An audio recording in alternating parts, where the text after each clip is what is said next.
This is Terminator Resistance, a game that's coming out December 10th on PS4 and Xbox One, but it's currently out now on Steam and it has been gaining a lot of positive reviews from those who played in the community. Right now, as it stands on Steam, it's uh, the voting is at very positive, and I agree with that. The game is not perfect in any way at all, but it holds a special spot in my heart already.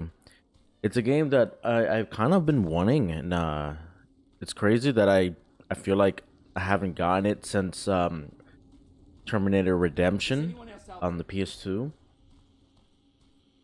and even Terminator Salvation, was held in this era. 20, I think it was like 2022, when the war has already started. But that didn't fill the void for me. The game was awfully short and didn't really have much replayability. This is a game that I'm surprisingly going back to even after I've beaten it, and I'm actually planning on picking it up for the PS4 so I can stream it and show everyone who wants to watch it, because it's a game that I think needs more and more viewership. I think people should actually pick up the game and play it. Now, the thing with the game is I can't recommend it to just anybody. If you're not a fan of Terminator, this is not going to change your mind. This game is meant to be played by the fans, big fans. This game feels like it was made by fans as well. People who love the original source material, and they just show love throughout this game. It isn't perfect. The graphics can be muddy. The graphics, it's not perfect by any means. And there's some things that do annoy me about the game, and I still go back to playing it. I've put in probably 17 hours, and it's roughly I would say 10-hour campaign, maybe even quicker if you ignore the side quests, if you ignore the exploration. It's not an open world game, but it does reward you for exploring every little corner of the maps they provide you.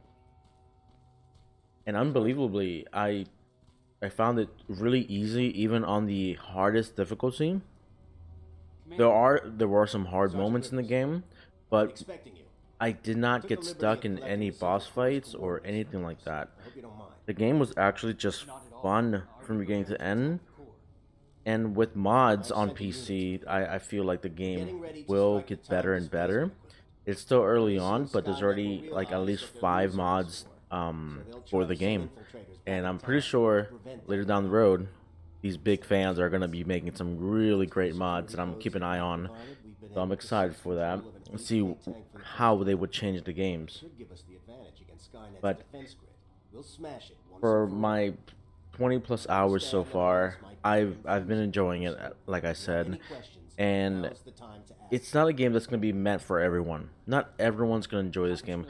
A lot of critics actually been just giving this game a bad review, which I feel it's a little unfair, but I understand where they're coming from, especially if you've been reviewing some of the other games that came out in November that were very high quality. This is a much smaller game made by a team that's only been around for, I believe, 6 years, and their last game was the Rambo game, the video game, yeah, and that was taken with really, like, that was like just bad reviews all over the place. Even watching gameplay of it, you can see why it's bad. This game is one of those games that when you watch gameplay, you can see its flaws, but it'll pique your interest. And I really think this is a game worth your while. I wouldn't recommend picking it up at $60 if you're not sure about it. But if you are a Terminator fan, you will want to pick this up as soon as possible. I'm telling you right now, I'm not the biggest fan. I don't really dig into the lore in the game. I mean, in the world, but playing this really just brought back those old, Terminator 1, Terminator 2 vibes. There's even references to those movies, uh, and even scenes ripped out that you're about to see very soon.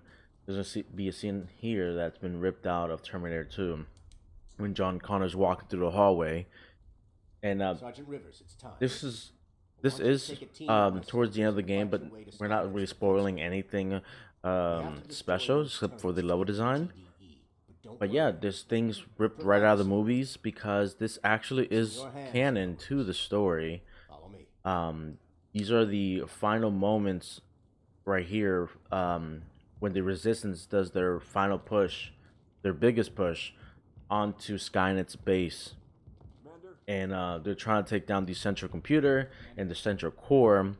Uh, and it's a tough battle. And this is one that, even if they win, they still lose because they're fighting Skynet, and Skynet has time machines. They're able to do whatever the hell they want. So even if this timeline is saved, they still have other timelines that are going to be destroyed or even worsened, and they have to do something about it. So the story in this game is actually really good. There's a character named the Stranger here that I was like, okay, this is like a throwaway character, but it turns out to be something more than just a throwaway character. I won't spoil it, of course, but you'll have to see when I play the game on the stream. But yeah, guys, I really would like you guys to try it out if you guys are big fans, and I would like you guys to let me know what you think of this game if you already played it. Like I said, it's not perfect. It is indeed a diamond in the rough. But with my time with it, I really enjoyed it. And I don't know. I want you guys to enjoy it with me. And I'm going to be streaming the game very soon. So check out that. I'm going to have the good ending. So I want you guys to watch here. I'm going to show you the bad ending. This is my first playthrough, and this is my bad ending. So enjoy, guys. Goodbye. John Connor prepared the time displacement equipment to send protectors back in time. He knew that the final battle would not be fought here, but in the past. A resistance soldier named Kyle Reese was the first man to go back to 1984. His objective was to protect Sarah Connor, John's mother.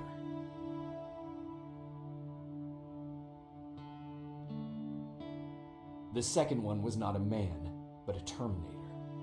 Using the chip Dr. Mack reprogrammed, we took control of a single infiltrator unit, Cyberdyne Systems Model 101.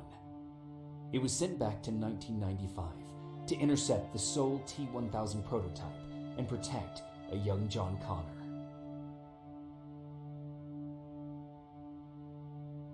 I've decided not to go back in time.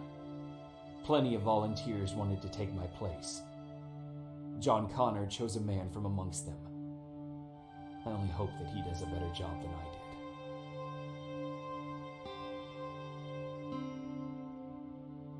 After 30 years, this war against the machines is finally over. But not all of us live to see the end of it.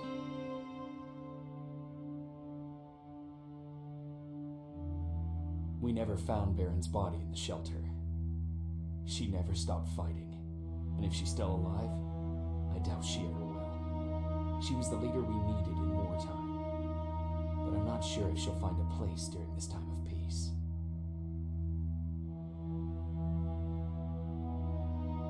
Erin died in that shelter. She believed that her work was helping win the war, and she was right. I hope now she can finally rest.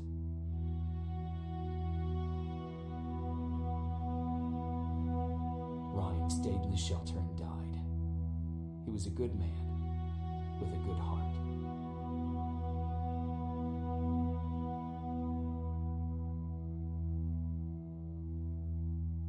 Jennifer and Patrick died at the hands of Terminators in the shelter. I wish there was something I could have done to make them leave.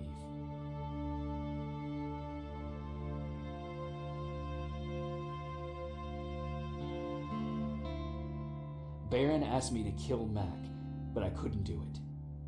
He left soon after my warning, only to be captured by Skynet. We found him alive in one of Skynet's prisons.